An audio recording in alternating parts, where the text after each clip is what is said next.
Thibitarĩ-inĩ wa Mwĩhĩla kaunti-inĩ ya Kakamega nĩkuo mũrutwo ũyũ akoretwo akĩrigitĩrwo kwa ihinda rĩa thikũ 7. Nguraro ici arĩ nacio arauga atharĩkĩirwo nĩ ithe mũgĩciari thutha wa kuona nĩ aracererwo nĩ gũcoka thukuru na agĩtua itua rĩa kumwĩtia bithi. Akimbia kwa nyumba kubwa sababu sisi tulikuwa kwa jikoni, akichukua nyundo na rungu. Sasa hiyo nyundo ndio ilimsaidia sababu tulikuwa tumefunga mlango wa jikoni. Hiyo nyundo ndio ilimsaidia kupiga mlango ikaanguka huko, akaingia kwa jikoni akaanza kunipiga.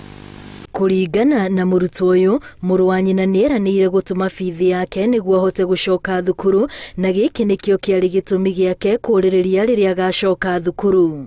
Mimi nikadhani tu atanipea kupe timu, kwa sababu brother alikuwa amesema sasa inabaka kupeleka kwa shule. Nilirudi jioni nikamuuliza sasa venye tuliamkanga niyo kelele yake. Huyu ni mtoto ambaye hata ukimrudisha pale kwa nyumbani akasome hawezi soma. Tayari amejua nyumbani kuna hatari.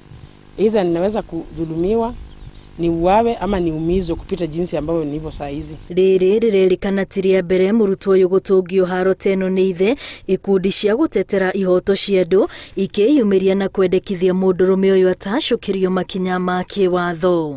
Ni jambo la kushangaza sana kwa sababu mzazi, majukumu yako ni kulinda mtoto wako, kumpa haki yake ya kimsingi ya kielimu. Sasa mtoto akikuitisha school fees, badala umpatie pesa, wewe unaenda kuokota panga, unakata mtoto na panga sababu amekuitisha pesa, na hiyo ni jukumu lako kama mzazi.